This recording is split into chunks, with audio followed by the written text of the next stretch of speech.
So I'm going to do my damnedest to not talk about religion on this episode. I really am. Because religion is one of those topics that just bringing it up causes issues in my experience. And I don't feel like dealing with those issues. But I do have to discuss this episode. So I am going to have to bring up religion, at least a little bit. Let's save that for later, though. Right now what I want to talk about is Wagner. This was actually the last episode he presided over. And I don't I don't really see it per se, like I don't see any of his particular hallmarks in this episode.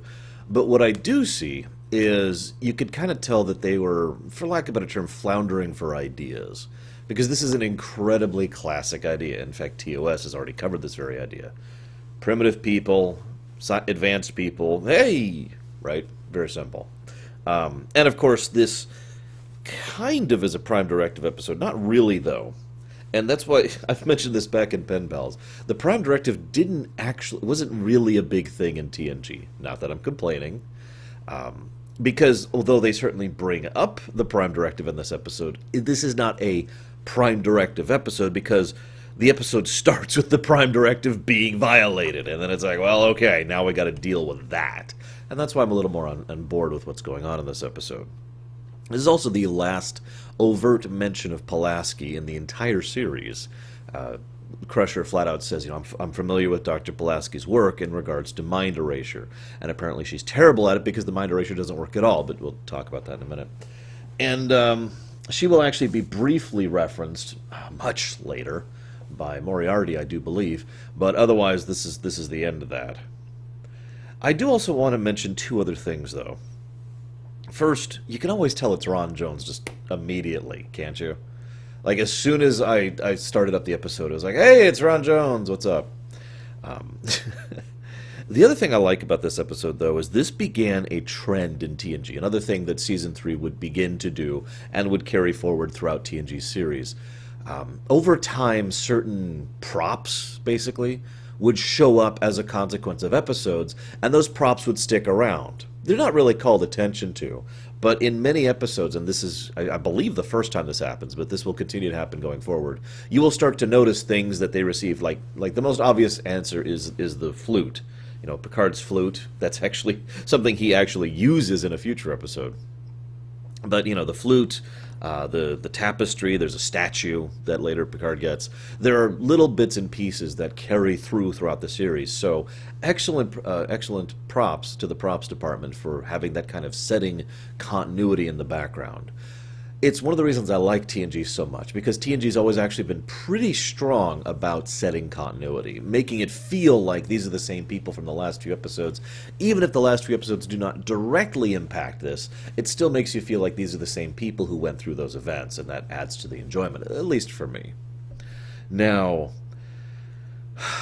I feel like my camera's off a little bit here. Oh, right, because I've actually moved my camera, sorry, so it's a little bit further away than I'm used to. I did a little bit of set rejiggering here to try and make this a little bit better. Thought about doing a couple different things. In fact, I just want to show you really quick while I'm thinking about it. One of the things I was going to do was this. Now, you might wonder what the point of this is. This is basically the point of this right here. Like, you'll notice now it looks like I'm going out into here, because that's where the webcam ends. So if I gesture over this way, you can kind of see how it goes that way. I thought about doing this. I'm still not settled because I don't quite like the idea of basically just being in a window here for no other reason. I thought about putting like some glass pane in front of me, but that just looked weird. I thought about having a second video here, so I had the looping background out there and then a looping background right here. I ended up just going back with the usual, so we're just going back to this. Anyways, sorry. I'm always tinkering on my show. Moving on. So, this episode is an episode that, historically speaking, has kind of pissed me off. And I want to explain why before anyone makes presumptions, because this is an episode that is primarily about superstition and religion. And like I said, you can't even bring those topics up without people automatically going wonky about it. Not everyone does it, of course, but in my experience, I can't even bring up the word God without people going, wah! It makes it very difficult to discuss some fiction, let me tell you. So, But that's not why this episode tends to piss me off. Believe it or not. In fact, that has nothing to do with it, really. What tends to piss me off about this episode is this speech that's given fairly far in, at about the 26-minute mark, it looks like. I didn't actually jot it down, but it's before the 29-minute mark, where Dr. I wrote his name down. Hang on. Barron. Dr. Barron. That's a weird name. Dr. Barron is like, you need to go and give these people thing. And Picard just wigs out over this. And he has this big thing about, this is super... That entire scene pisses me off, even now, actually. And the reason why is very simple. It feels like the episode just sort of paused for a minute so that the writers can get up on a soapbox and preach. And I don't like being preached to. Even if you're preaching something I agree with, or if you're preaching something I disagree with, or if you're preaching something I don't care about, it still pisses me off. Because you're preaching at me. And I don't like that. I don't like people getting up and going, rah! And Lord knows I do that too, and I try very hard not to do that on my show, but god damn it, stop! Let me decide. It's not that hard. We'll get to that later, but I wanted to address that because I have a tendency to not remember the rest of the episode because of that one scene aggravating me. So at the beginning, we have some reasonably good exposition where Geordi comes up and says, all right, well, I figured out the repairs necessary for a mega super generator. I don't know why they need it. And they just kind of segue into, oh, they need it because they're doing a duck blind. And it's a nice way to explain the concept to the audience because they're basically explaining it to Geordi. It's still a little clunky because Geordi should know what that is and how it works. Because as soon as he's like, hologram emitter, you can tell Geordi gets it. But then they feel the need to still explain that, even though everyone in that current room knows exactly what they're talking about now. So it's like, come on, guys, you don't need to treat us like we're that stupid. You literally show the duck blind later. You don't have to tell us what it is in advance. And that's one of the problems with this script. The first 2/3 or so of the script just feels clunky. Like a lot of the events and actions are basically leaning really, really hard on the coincidence button. And no attempt is ever made to explain any of this away. Now, Lord knows a coincidence can and does happen. I'm not trying to argue that. But the idea of being like, oops, this just happened to go down. They never explain why the reactor broke down. They never explain that. They never explain why, despite the fact that the reactor is broken down and apparently isn't producing power, it's producing massive amounts of power. The amount of current that's going through the electricity, going throughout the metal framework of the area, which can then cause people to be electrocuted, is not insignificant. They never explain why it's broken. They never explain why it's still putting out a huge amount of power, which is necessary for damaging Liko. The two going out at exactly that moment to go interact with them. Like, they had, what, a 5-minute window to discover this? Maybe less? That's insane. And then, of course, the series of events just kind of keep going in that coincidence mamba. Like, the storm. Oh my god, this isn't the season for storms? Yeah, storms, this is just a thing that happens. You literally had a flood last year, which implies that it's been about a year, which implies that this is the kind of thing that can happen. But no. It just happens to be happening now, and of course it's a thunderstorm, lightning crashing, the most obvious, oh my god, it's God. That sounds like a weird sentence. Coming down upon us, right? And there's just, I'm not going to cover them all. There's a lot of coincidences that just kind of happen to make the plot go forward. I'm going to fiddle with the camera here for a second. I don't like this angle. Oh, I see what's happening. That's what's happening. Okay. Live camera alterations. Because I just pride myself on that level of professionalism. There we go. That's better. Okay. Hi. What? I don't use a script. I don't have a persona. What you get is me sitting down chatting Star Trek with you. If that's a problem, you're probably on the wrong show. Now, I like where they go with this episode, but god damn, it feels like they had no idea how to get there. Like, let me give you another example of this, to continue this trend. I've talked many times about the definition of victory. And in this case, their victory would be, getting what's-his-face out. I can't even remember his frickin' name. Palmer, I want to say. Getting Palmer out, getting Riker and Troi out, and making sure all of that isn't seen. Okay, I'm with that. That's a good dilemma. Because despite the incredible power of YouTube messaging me to tell me that I'm an idiot... frickin'... despite the incredible power of the ship and the technology and all that's at disposal of the protagonists, what we see here is what they require to move forward, what they need in order to succeed, is so tightly defined that power is limiting to them. And that's good. But then they have no idea how to do that. For example, Riker's like, here, Troy's like, let me make a distraction, and she wanders off. Riker's like, oh, here, let me help you with this. Then he picks up Palmer and he leaves. Okay, I'm with this so far. Why doesn't he beam out the moment he leaves the room? Why doesn't he go around a corner or out? A corner might not work, but why doesn't he go out just into another room and beam out? The significant relevance here is that he is escaping, and that they can try and follow him, but they're literally incapable because they can't go where he goes. So all he needs to do is leave a trail going in a direction and then vanish. But instead what he does is he literally goes outside, tries to go down some stairs, picks him up, keeps going for a while, goes down the slide of a hill, goes around a corner, gets into the cragway, and then beams away. Now, because he takes his sweet frickety time, two things happen. He is spotted, and Troi is captured, setting up the further inclination of the dilemma. Instead of what they could have done, which is beam away, there we go, boom, they're out, that's dealt with, and Troi being like, oh, I just don't see it. Actually, I gotta be honest, I don't know what the hell Troi was thinking. I know that sounds weird, but at some point or another, her ruse was going to be discovered. What was her plan going forward? Right? Did she think that she could just convince them, oh, I'm sorry, I believed that the stranger must go free. I don't agree with punishing someone for silly superstitious beliefs, which is a tact she does take later after she's captured. But what was her stratagem here? Like, that's the thing that bothers me. What I would have done is I would have been like, all right, let's go, quick. You know, oh, God, I saw him just down this way. Here, let me... And then rather than leading from the front, kind of lead from behind, just around that corner. And then as soon as she can, dart around an edge and get beamed up. Beaming takes seconds. Right? But no. Anyways. Hi. My name is Lore, and I love Star Trek. Everyone doesn't seem to understand that. Well, I shouldn't say everyone. Lots of you understand this. But every now and again, I get someone who does not understand. Like, that I've never... As weird as this sounds, I don't understand that mentality. I've had people come up to you and say, if you like Star Trek, this actually specifically has been a thing about Voyager, too. If you like Voyager so much, why do you complain about it? I don't understand that. I complain because I like Voyager.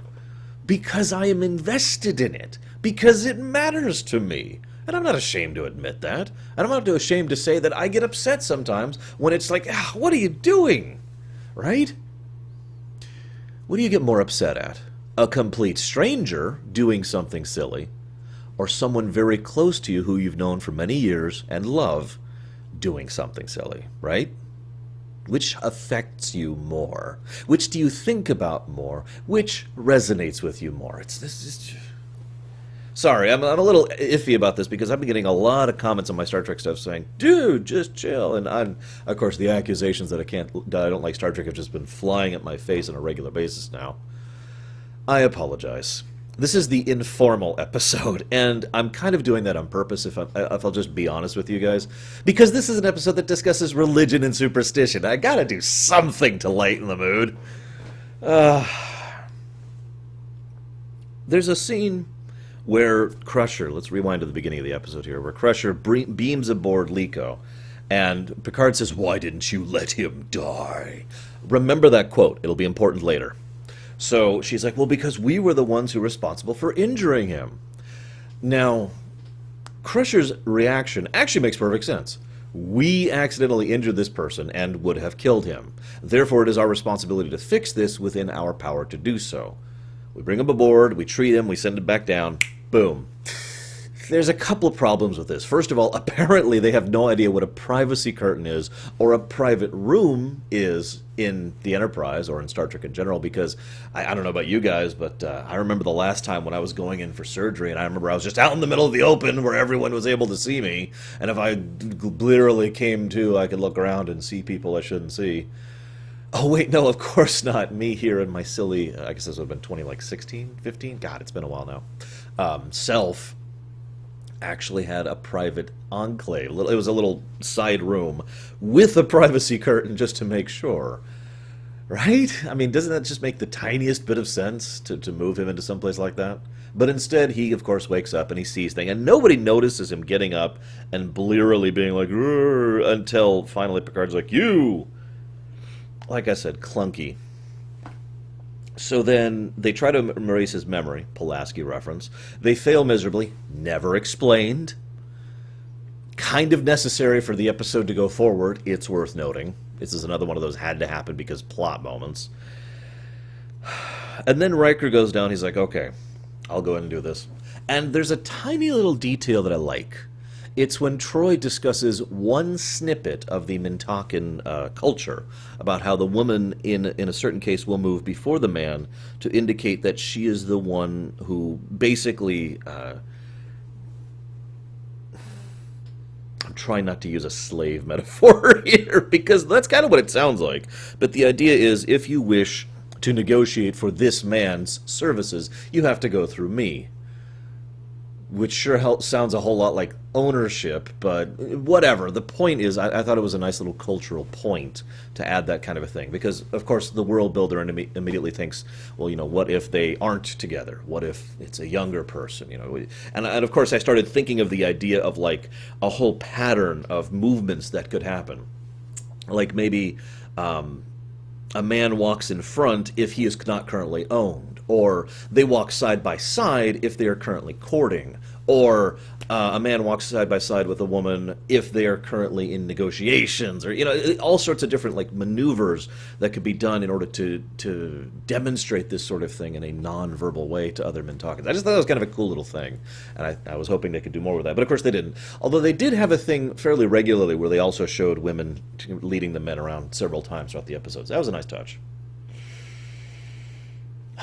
So... I've been dancing around this so hard. Let's talk about religion. Oh my God. Now let's be clear about our definitions for a second. I am one of those people who makes a very stark dividing line between belief and religion. Now, to me this is logical, but I feel the need to explain this because I want to be as communicative as possible.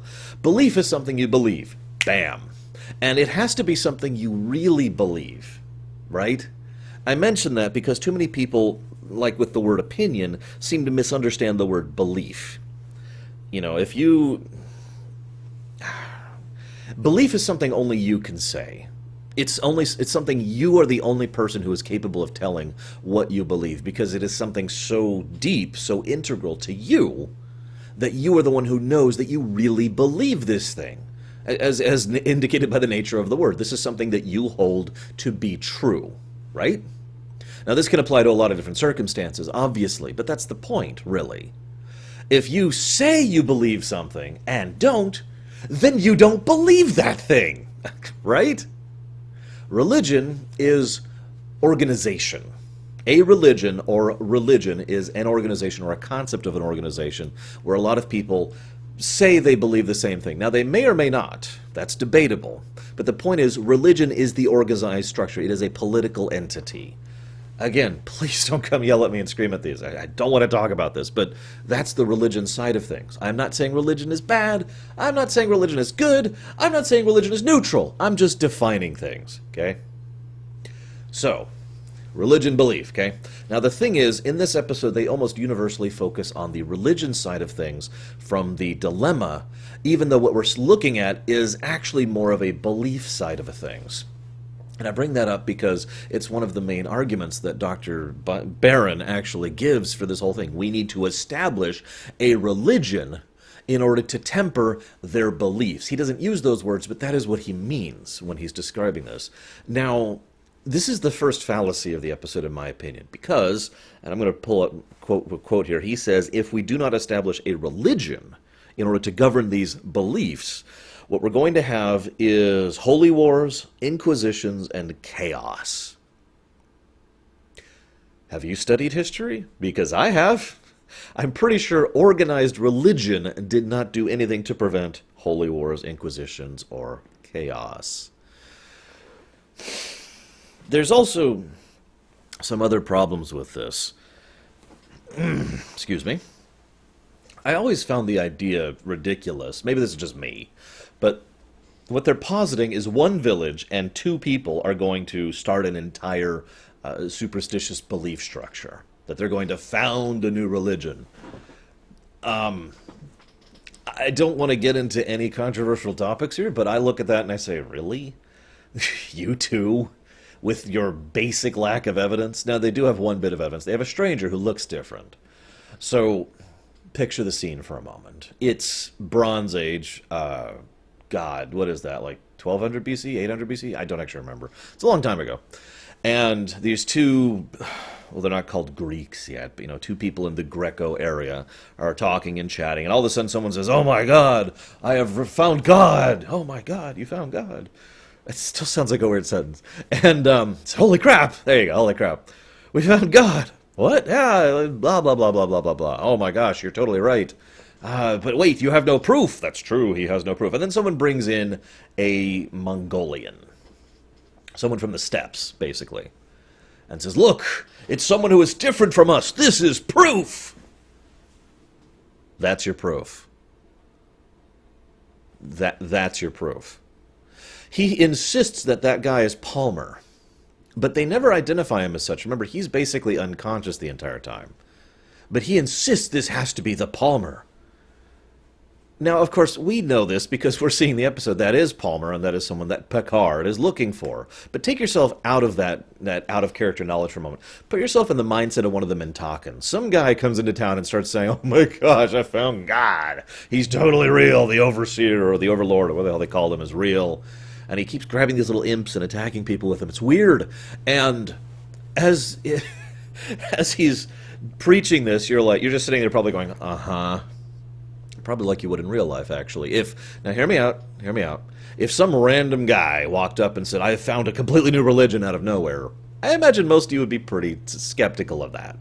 And as his proof, he brings in someone who is slightly different. Remember, these are Vulcans. Oh, by the way, that's another coincidence. These guys are basically Vulcans. So they can reuse the makeup and be effectively humanoid. Yay. Anyways, it's another coincidence, like I mentioned earlier. So here's the Vulcans, and we found someone who is slightly different from us. Little different forehead, little different skin tone. That's it. I mean, we have people in real life who are more different from other ordinary people than that right now, right? I look at Andre the Giant sometime. Imagine if they had found Andre the Giant. Imagine if they'd found, I can't think of his name. I really can't. The gentleman who played Wicket in Return of the Jedi. I can't think of his name. Oh my God. You know what I'm talking about, though, right? Oh my God, look, it's proof! And then the Mintakan starts spinning the story about him. He has to be Bob, because the great Overlord was using his imps to call out for Bob. So this has to be Bob. He's different from us. What? And one of the things I find funny is if you pay attention to the episode, they actually seem to acknowledge this. Because during the earlier parts of the episode, people are like, "Oh my gosh, oh my gosh, oh my gosh." And then things move forward, and the more, for lack of a better term, crazy that Liko gets, the less people believe him. And I've noticed that as time goes on, people are less inclined to believe this really is the Overlord, Overseer, Overdude, and the Overcard. There we go. And that maybe this is just some other circumstance. And I find that to be interesting and probably unintentional, but if it is intentional, it's a very subtly done point, because the idea is people in general, especially emotional humanoids, will tend to react more emotionally in the moment. I keep hitting my thing. Just like that, right? Like, oh gosh, react! But if you're not allowed to act on your reaction, you take a moment, and your mind kind of starts to take over a bit more, and the emotion cools down, and you start thinking about it, and your opinions can change, your perspectives can change, and so forth and so on, right? I mean, this is such a duh. This applies to everything, really. So it makes sense to me that the Mintakans would bit by bit believe in this, and yes, I use that word specifically, less as time goes on. Especially since, ultimately, their only evidence was a guy who looked differently, and that is it. Even the idea that Troi and Riker stole away the stranger is completely explainable in character. She flat out uses the tact I mentioned earlier. We don't believe punishing a stranger for some weird, silly superstition is morally acceptable, so we freed him. That's it. To rewind a little bit, let's take back to our not Greek people for a moment. And they're like, all right, we have found this proof in this Mongolian person, this person from the steppes. He looks different from us. Therefore, this must be true. And then two other people decide to free him. Because that's ridiculous. You were talking about hurting or injuring this innocent stranger just because he happened to look different than you. Because of your ridiculousness. Come on. And you could see how much more believable and reasonable that tact is. So then they do their incredibly incompetent escape attempt. Like, seriously, I know you have to have an action sequence in these episodes, and I know that's why that happened, but that was pathetic. I'd like to think that the crew of the Enterprise, as of Season 3, is a little more competent than that, but whatever. I want to mention something else. So earlier, Nuria flat out admits that there are two things that they used to believe in as part of a way to exemplify what they call the supernatural. They believed their fates were guided by the stars, and they believed in ghosts, and that the dead still wandered and haunted. Now, these are interesting examples to pick because they are two very media-acceptable targets. The idea of astrology is something that is widely considered to be... well, I don't know what else to do. It's an acceptable target. It's something that is okay to make fun of. The idea of the ghosts, oh my god, and haunting ghost story stuff is another thing that is usually considered media acceptable to make fun of and deride. Whether these things are true or not is not the subject of this video. I point that out because they kind of dance around the topic, other than the one scene, and try to do so in as neutral a way as they can in a medium of entertainment. Excuse me. Stutter.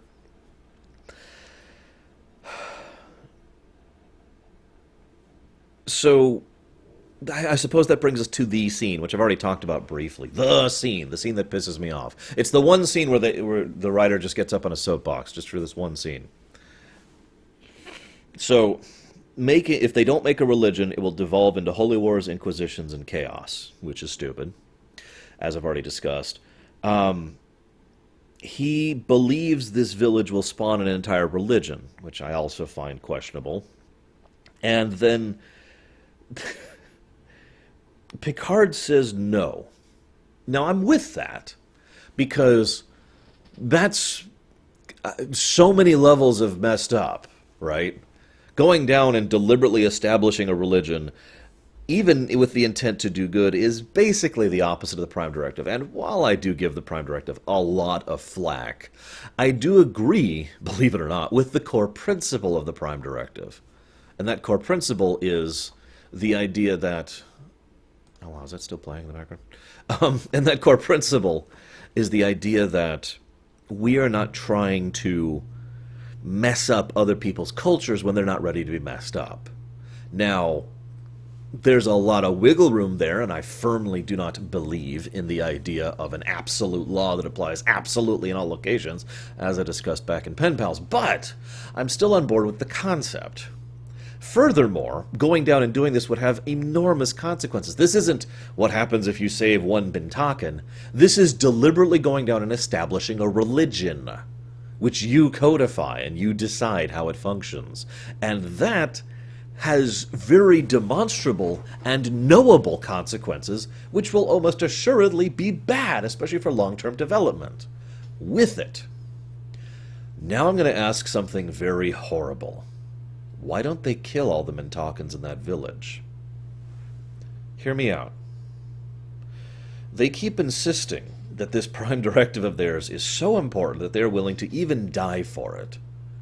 And allow to die for it. That was the point in Pen Pals. That will be the point in the other TNG episode, which covers the prime directive in the future. I don't remember the name of it, forgive me. And yet, at no point does anyone bring up the idea of executing this relatively small village of people as a way to stem the infection, for lack of a better term. That is horrible. But if their statements are true, if they really do believe in this prime directive the way they state they do, they should be accepting of something that they do not want to do, but still consider it as an option. And for final bit of proof, towards the beginning of the episode, Picard gets really pissed off at the fact that Crusher went out of her way to save one Mintakan life that they damaged.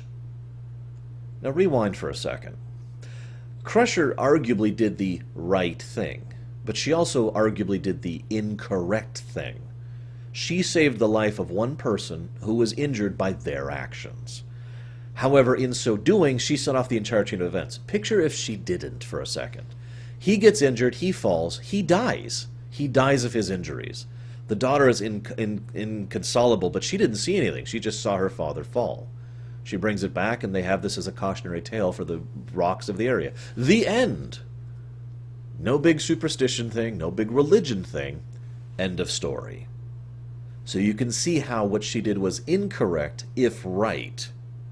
Now, perhaps ironically, the entire episode hinges on the idea that they cannot use their advanced technology to correct the situation, that they cannot mind-wipe the gentleman. If they could have, then there would be no episode. Plot convenience. If he hadn't woken up in an area in the open where they were actually discussing stuff, none of this would have come to being. Plot coincidence, right? If he had just been like, and he's just in a room, and there's no one there, and no one to interact with, and then someone rushes in and goes, and that's it? No episode. But apply this again to the deaths of all the people in this village, because this is just one village.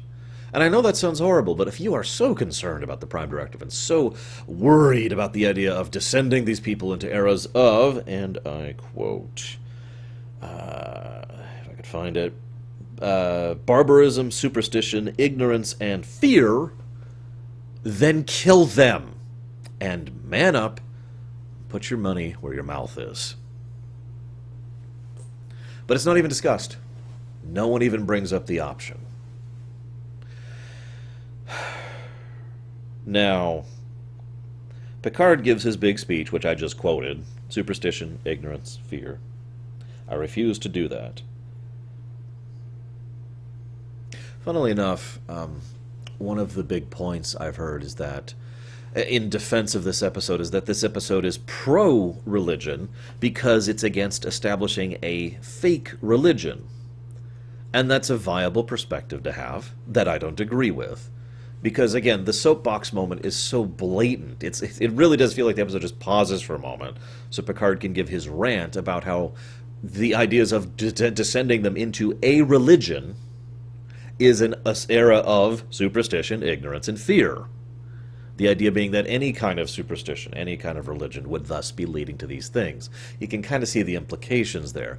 Also, I know this is a weird thing to comment on, but I find it funny that they kind of try to define the supernatural in this. You know, I am not a god, I don't have the superpowers. Q exists, right? There's Q. Oh, is that too much? That might be technology. Okay. Troi's a telepath.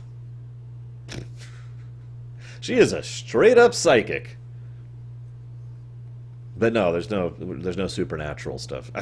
I mean, I'm sorry, but I've always found it a little bit funny how science fiction tends to view certain supernatural things as acceptable. Psychic being one of the big ones.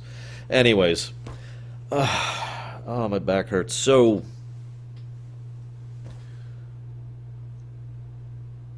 I've given my own alternate solution here. Kill them. Arrange it. It would be ridiculously easy. You could beam them into space if you don't want to leave a trace. Or, if you want to do something really horrible, you could just introduce a particular virus to the group that will kill them very quickly. You can't tell me you don't have one on file, or can't engineer one. And they all die of this plague. And then the next time a trader from another village comes by, they say, oh my gosh, this is Bronze Age. That kind of thing happened. No one would bat an eyelash. If you really cared, you could even have people continuing to observe this particular village to ensure that they don't, like, write down the Picard in a clay tablet or whatever. Or if they do, remove the tablet. Boom. No evidence, no nothing, just a dead village from a plague and a bad well. Done. But there is another solution. Now, what's funny is this other solution is exactly what they do. Be honest with them. Now, this is also violating the Prime Directive in a big way. But I credit the episode for being willing to do this because of the definition of victory. From about the 29-minute mark onwards, the episode just suddenly gets a lot better in general, I've noticed. Because Picard decides, I'm going to go ahead and find the leader of this particular group of people, this village. I'm going to bring her up here, and I'm going to tell her the truth. I'm going to explain to her, in simple terms, exactly what's going on. And Patrick Stewart nails these scenes, I might add. I know that he was complaining about not having a lot to do, but holy crap, Stewart just nails these scenes. There's this wonderful bit where he watches What's-Her-Face die, and she says, you know, you can't even prevent the dead, and he says, in the perfect tone, no. And then he gives this horrible, like, you could just feel the grief running through him, as an undercurrent underneath the completely stoic face as he gives a speech about how for all our technology and all our advancements and all our ability to fight diseases and viruses and push back, you know, our life expectancy, we are still powerless against mortality. And it's a great speech. But this too has significant consequence. Basically, this is one of the reasons why I feel the episode is a little bit slanted anti-religion, because it's totally unacceptable to establish a religious precedence. False, accepted, but regardless, the idea of establishing a religion of any kind is seen as unacceptable. Establishing the understanding that aliens exist and space travel's real, perfectly okay. Now, whether you agree with that stance or not is not my point. I'm not even saying if I agree with that stance or not, because that's not the point. The point is that that is clearly the stance of the writers, and it feels just a little bit too soapboxy for me. And that's the last time I'm going to bring that up. I think we're officially on. We can move on to the good parts of the episode, which I have the least notes of. Picard brings her up. She kneels. Great music. Ron Jones just nails it this episode. And then Picard says, no, stand. You do not wish it? No. I do not deserve it. Nice touch. Picard really does... This is where the episode shines, because his arguments to convince her of the reality are wonderful. Although, am I the only one who noticed that the sliding doors were not on his side here? Like, we've seen sliding doors before. It's an old thing. We've seen that as original series, right? Like, that's as old as that is. But when Picard goes to leave, they go... whoosh, like just a little slower, and with a dramatic whoosh, and even when they close, whoosh, it's like, oh, come on, I could just picture Picard turning to the doors and being like, dude, I'm trying to convince her that I'm not a god. Dude, come on. Anyways. So, why did your people live in caves? I love that argument. Why do you have the ability to kill from a distance? Well, I have a bow. Yes, but they don't know what a bow. They have no concept of a bow. His argument of technological progression, his way of explaining it to someone who has no idea of what a starship is phenomenal. I really, really feel this is one of the better written parts of the episode. I don't have much to say about it other than to gush about it, because all of his presentation makes perfect sense and is a great way of reaching her. The one flaw is when she insists, will you please bring these people back from the dead? And it's like, well, okay, no, we don't have the ability to do that. I lack the capacity to do that. Now, the argument could be made, flimsy though it is, that she believes that anyone with a level of sufficient technological advancement that they have would be someone who could bring back the dead. It is perhaps fortuitous, plot coincidence, that someone in the staff is dying as he's trying to make this argument to her, so that he and she can go witness a death amongst their people. What was he going to do if he didn't have that coincidence, I wonder? Alright, I didn't reach her. Beam up the next one. But instead, and I do admit, despite the plot coincidence, I do like this point, because what he reaches out to her, he convinces Luria 100% absolutely of the fact that they are simply another group of people with the most quintessential essence of what being mortal is about. It's not dying, it's powerlessness. That even despite all of our advancements and all of our technological progress, we still can't do certain things. That certain things are beyond us. That we can't just... Right? I like that argument. And again, as I said, Patrick Stewart's deliverance of that speech is phenomenal. He even flat out calls it out as powerless. And that is what convinces her. I love it. Now, I have two notes before I end here. One I want to talk about Liko, and one I want to talk about resentment. Obviously, one of the most overt consequences of being honest with these people is they now know that way more advanced people are up there and out there and fully aware of them. Right now, they're like, okay, we understand where you're going with this. And of course, for some reason, they're all completely on board with the Prime Directive because it's the right thing to do. But what I find funny is that actually makes sense because they're still in the moment. Fast forward a few months, a bad harvest happens, or trade season goes bad, or a war starts, or a plague sweeps through, like I was hinting at earlier. Tell me, do you think those people are going to have the same philosophy of, oh, it's totally okay, or are you going to start to see some resentment grow into these people's thoughts? Because they know there's someone out there who could just help them fix this. And sure, you could take the societal view of, well, we need to learn to do this ourselves, and maybe this could be the kind of thing that could encourage people to try harder. Knowing that solutions exist is a very important part of progress. But say that to a man whose wife has died. You always got to keep that personal perspective in addition to the societal perspective, which brings me, rather nicely, to Liko. Now, I just want to say huge credit to the actor whose name I don't remember. Hang on. I'm just going to pull it up here now, because it usually lists guest stars.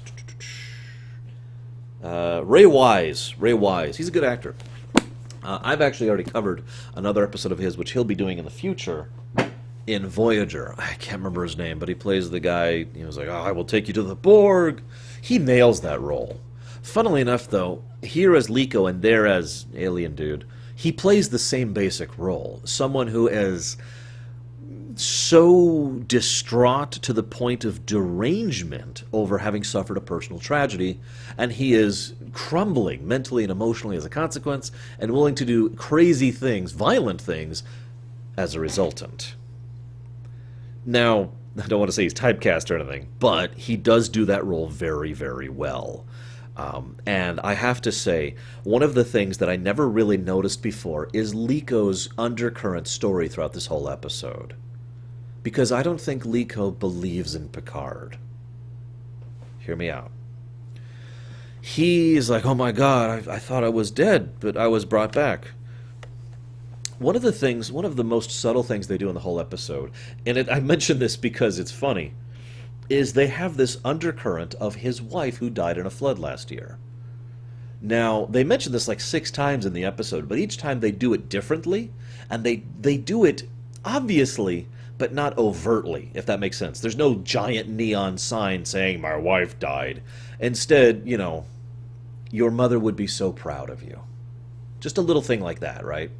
Or, my own wife was lost last year in the flood. Maybe that was a result of that. Just stuff like that. It's mentioned here or there, and we get little bits of that backstory. And what we see is really brought forth when he gets down and he flat out says, I will die. I will lay down my life if that will cause you to be able to bring her back. And that's the real Liko. Not the religious nut, not the superstitious nut, not the believer. Just a man who's hurting. And I do like that. It explains so much about his performance and his characterization and why he pushes this so hard, because I thought I was dead. I thought I was dead, but I'm still here. And what's one of the first things he thinks about? Maybe this can apply to my wife. Right? And that's his focus this whole time. He doesn't care about pleasing the Picard. He doesn't even really think the Picard is a big deal, because he doesn't care. He cares about getting his wife back. He cares about getting that one individual that matters so much to him, that his life has been absent in her absence. You could just see the man crumbling. It really comes to a head when he's willing to shoot Troi, and you could just see, he does some good facial acting despite the makeup. You could see the desperation there, and Troi is just talking to him, and he just kind of lowers the bow, because he really doesn't want to hurt her. He's not a violent person. He's just desperate. If you ever tasted desperate, you know what that feels like. You know that moment of, if it'll work. It probably won't, but by God, if it'll work, I'm willing to do this. And you got to kind of psych yourself up for it, because this is not something you want to do, right? This is horrible, but I've got to... I mean... you know, you just see it all over his face. And then he's finally willing to shoot Picard, and when he does it, he clenches his face. It's a brilliant, tiny bit of acting. It's less than a second. But he does it, and you could just see himself bracing himself, like you could see the anger of... as well as that resentment. Because either this is someone who is refusing to give me what I need, or I can't get what I need. And both ways, it sucks. The only thing that undermines Liko's character throughout the whole thing is the very last scene where he's like, we totally would freak out if we knew about you. I don't like him even being present in that scene, if I'm being honest. If I was rewriting this episode, I would have him not be there. And let the audience wonder, what happened to Liko? Why isn't he there? Don't mention him. Just leave that question mark. I did actually like this episode, even though it did still piss me off. So, I hope you've enjoyed my meanderings about this one, and I'll see you guys next time.